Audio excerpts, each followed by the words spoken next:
उसी के साथ भैया इस कार्यक्रम को राजभर टीवी चैनल द्वारा जो मुंबई की टीम आपके बीच में आई है, मैं चाहूंगा कि आप भी इस मंच पर आएंगे, आपका भी मल्यार्पण द्वारा स्वागत हो जाएगा। इसके बाद में 2 मिनट के लिए मैं एक और महानुभाव को टाइम दूंगा, जिनका नाम है दीपक कुमार राजभर जी, जो 2 मिनट के लिए आपके बीच में कुछ कहना चाहेंगे। शायद आपके दिशा निर्देश के लिए ही वो शब्द हो, तो आपको आमंत्रित करूंगा। चूंकि राजभर टीवी चैनल द्वारा जो आए हैं महानुभाव, आप आएंगे और आपका भी मंच पर मल्यार्पण द्वारा स्वागत होगा। प्रकाश हो, चाहे वो दीवाना हो, चाहे परशुराम जी हो, ये हमारे कलाकार किसी को छोड़े नहीं है। हमारे सहयोगी, हमारे बड़े भैया पन्ना जी को मैंने जो ही फोन किया, कह रहे भैया कार्यक्रम ऐसा करा रहे हैं, इसके लिए मैं बढ़ चढ़ कर हिस्सा लूंगा, कोई दिक्कत नहीं कहीं से।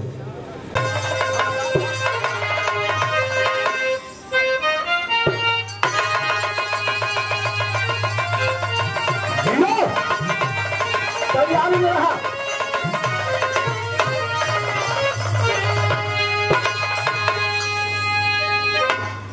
बिरहा के अंदर कवि जी मात्र 4 बजे भूमिका के अंदाज लिखलन है। कैसे लिखे थमन? हमरे बिरहा में 2 बात मिली और उम्मीद है ये बिरहा में एक बात इतना जना बैठल हुआ आज तक मालूम ना है, दावा हो वह सबको मालूम है जो बतावे जाते ला। कौन हो? सत्य की खोज में सत्यवादी चले, पर पता चलते चलते नहीं मिल गई। क्या कहूँ उस समय चक्र की वेदना, उसी अभागे को आखिर मंजिल मिल ही गई। किया कर्म अच्छा है जिसमें जहां में अल मिली है धरा पे, उसी को सफलता। औरों के खातिर नहीं रोने वालों, अरे इसी कारण से ही मिलती विफलता।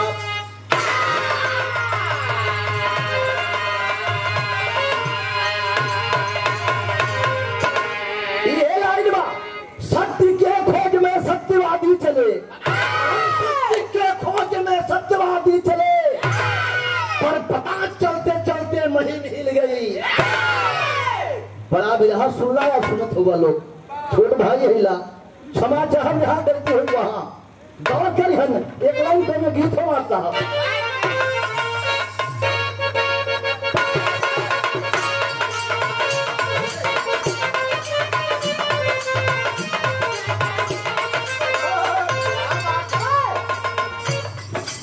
बाहर कभी हो लाल जी बड़ी बढ़िया लाइन लिखलन।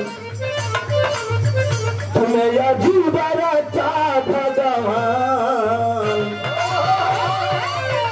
तुम्हें या जीवारा चाह भगवान, खिलौना तुम्हें या जीवारा चाह भगवान। जाओ लो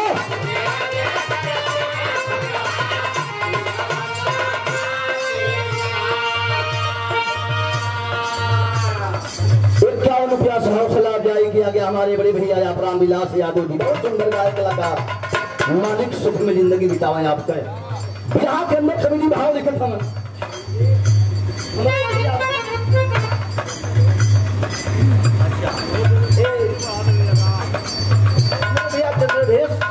भैया के यहाँ भतीजा आपकी ओर से बहुत बहुत मुन्ना को शुरुआत। हाँ भैया, हमारा का बोहनी हो गई, सबकर बोनी हो जाए, जोगिंदर ऐसा नहीं है। 1 बजे से बैठा नहीं और बोहनी भाई एकदम बोनी हुई। 50 रुपया 100 सलाह जाए हमारे बड़े भैया आपकी ओर से। भैया आपके ओर से पार्टी के हमको भी देलन, और मुस्कान हॉस्पिटल डॉक्टर अर्जुन राजभर जी आपकी ओर से रहा बहुत बहुत प्रणाम करते हैं। सब भैया के प्रणाम करके समय बाद ही था मौका मिली जोगिंदर हर फिल्म में धूम आप लोग को अवसर देते। आप लोग से एक बात बड़ा निमन लागल शिक्षा के बारे में। बिहार जगत में इस मन से मैं दावा करता हूँ, इस भाई के पास गवाने का शौक होगा, पैसा नहीं होगा, हमारे बैंक कलाकारों को निःशुल्क फोन करिएगा, गाने का काम करेंगे। एक बार तो 10 ताली बजे निःशुल्क आइएगा। गोविंदर यादव आज हमारे 50 साथी आएंगे निधि जगह भैया से। कहना है का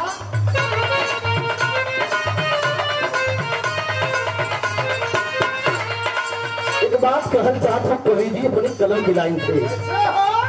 जब रूठ गई है भगवान, दुनिया के मालिक जिस दिन उठ जाएंगे, क्या हुई? जब रूठ गई है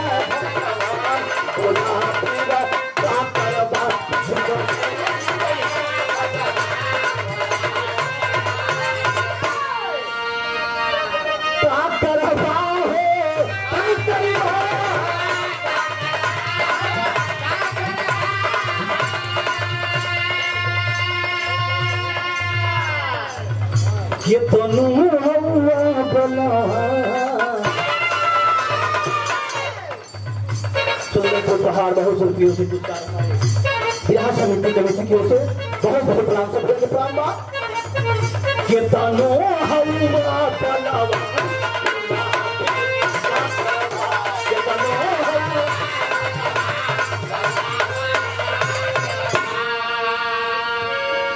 हमारे बेटा संजय कुमार राजपति आपकी ओर से बहुत रुपये से हौसला अफजाई हुआ।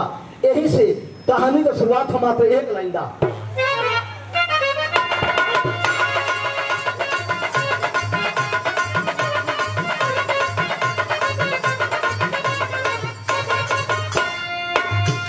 कौन सवाल हो रहा बा?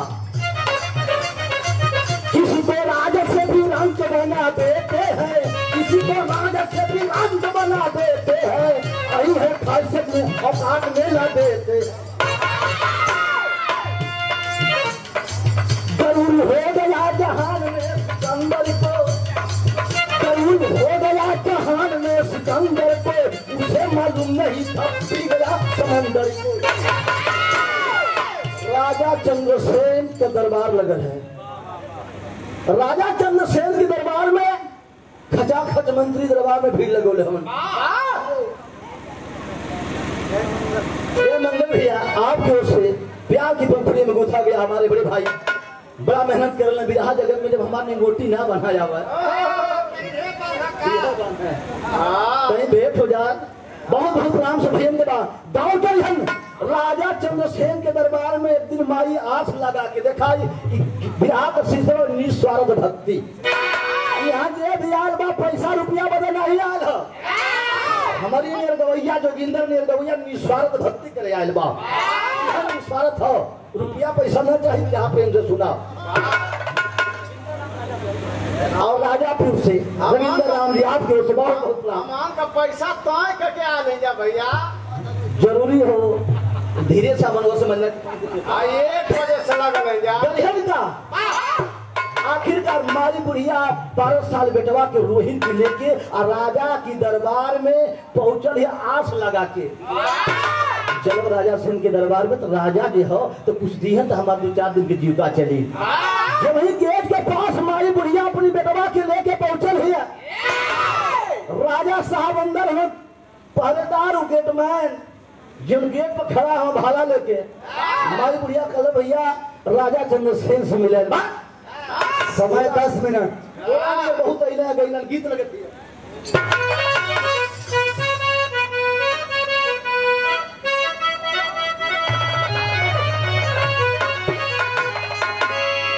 वह गीत बा अरे दूसर कनारी भैया दूसर कनारी अरे दूसर कनारी अरे लागली काहे प्यारी अरे दूसरा कनारी दूसरा कनारी अरे बुढ़िया मतारी अरे बुढ़िया मतारी हट दवा के लेके चले। अरे बुढ़िया मतारी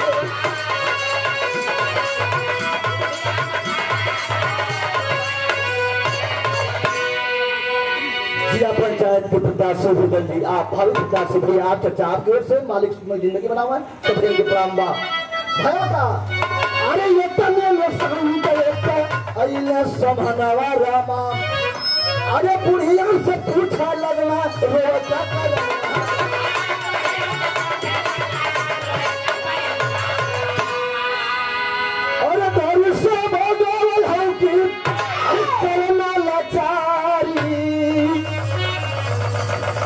पूछला बाबा घर से भगावल हो काहे रोत हो?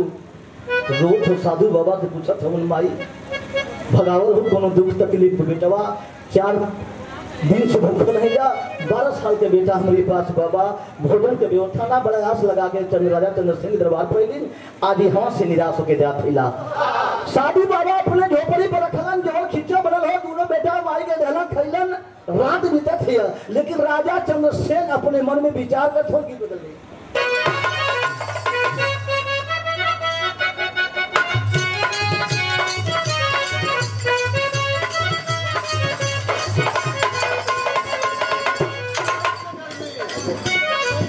अरे राजा जी अपना माना मैं विचार कर लेना,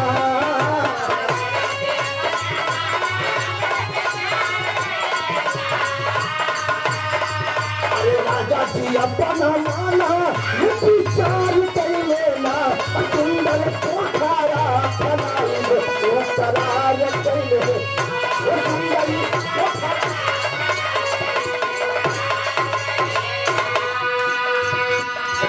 सुनत लाल मजदूर चल भई।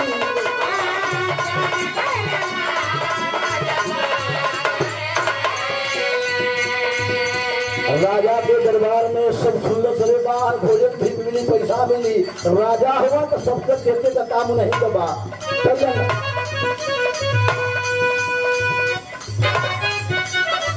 समय 5 मिनट। आखिरकार राजा धीरे धीरे रोही रोही में जाके साधु बाबा कहा निस्वार्थ भाव से जा सेवा करा। माई के मरई बैठौले हो निस्वार्थ भाव से काम के 8 दिन के दिन बीत गल 15 दिन के दिन बीत गल, भोजन अपने पावा जो भोजनवा माई के भी करावा और अपने कारण। मंत्री राज दरबार का मंत्री कहला 15वां दिन बेटा पैसा मिली आ जाइए। नहीं यार 1 महीना बीत गल ला ले खबरिया राज का मंत्री राजा से बता दे चंद्रसेन से चलता आज ढंग आई बा ओके पैसा से मतलब ना बा कहला पकड़ला कि काम के कर हम जवाब करत बा कहला जब राजा का काम है तो राजा तो हमारे प्रजा बन कर है ना तो पैसा का जरूरत ना हो। राजा जी अपने दरबार में बुलाओ ठुनगी बहुत सारा भैया की ओर से कमले भैया की ओर से कैसे अरे गरीब चली भाई ले, अरे गरीब चली भाई ले, अरे गरीब चली भाई ले की। अरे राजा दरबार में गरीब चली भाई ले, अब खुली गई है का नसीब है कि राजा करा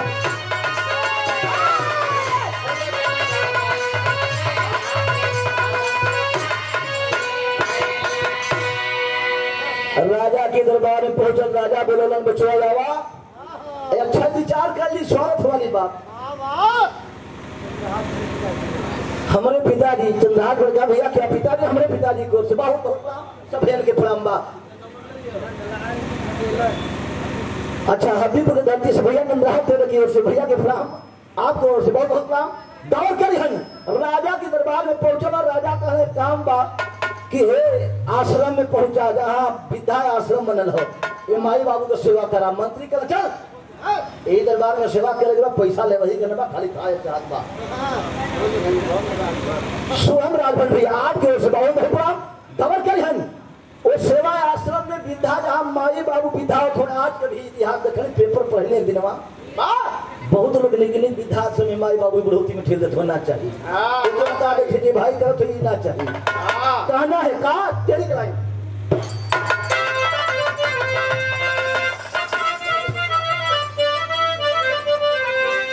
अरे कर्मों पर जो विश्वास कर गया, अरे कर्मों पर जो विश्वास कर गया शोहरत कदम चोमती कायम है।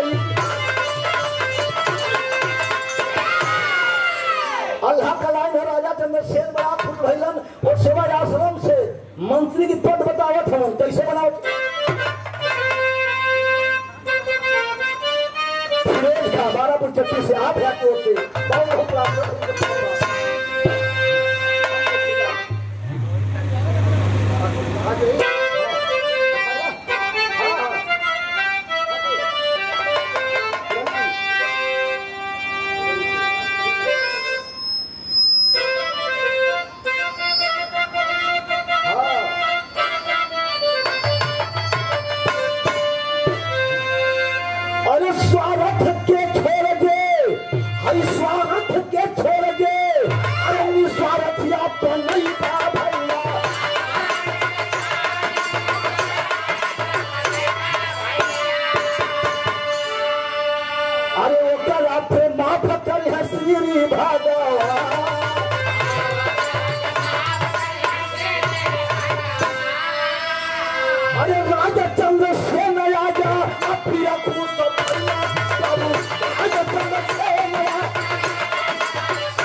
मंत्री बनाई है बिहलन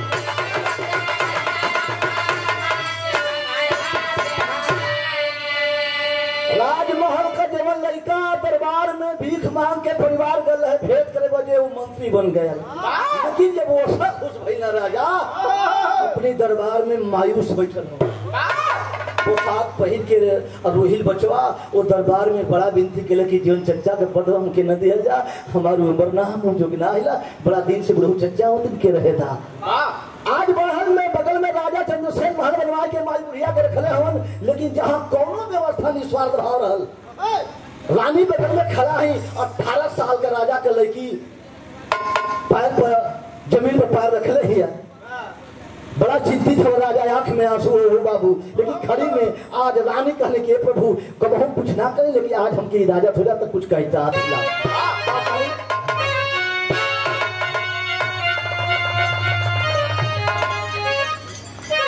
आप गिरजा भैया ढोलक बादक आप भैया की ओर से बहुत बहुत प्रणाम कहना है का यह रानी अपने राजा से चंद्रसेन से कहली बड़ा गुनगुन के लड़की बजे बर खोजे तो ना मिले तो हम देखत थैला अखिया के सोझो में हो के हो अरे तो खुशियों का बाजा ये भैया खुशियों का बाजा अरे बजवाई राजा जी तो पेटी वाला रोही के थमाई राजा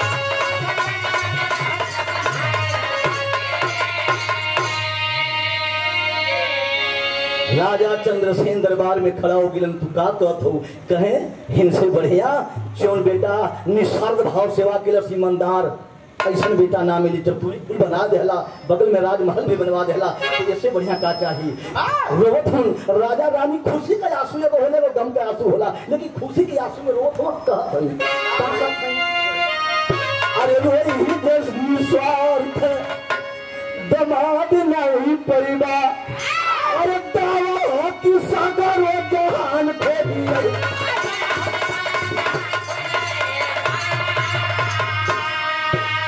तो हमारे मनवा का सपना पूरा हुआ राजा जी पेटी वाला रोही के थमावा राजा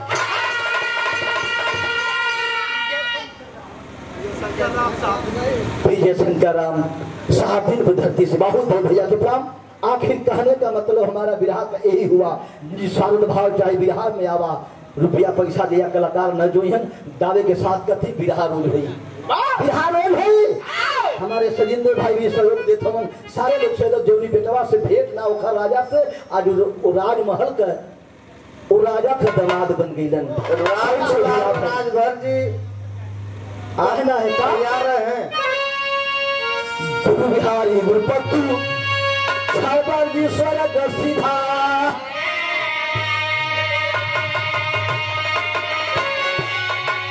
और कुटुंब पर सीधे में सीधे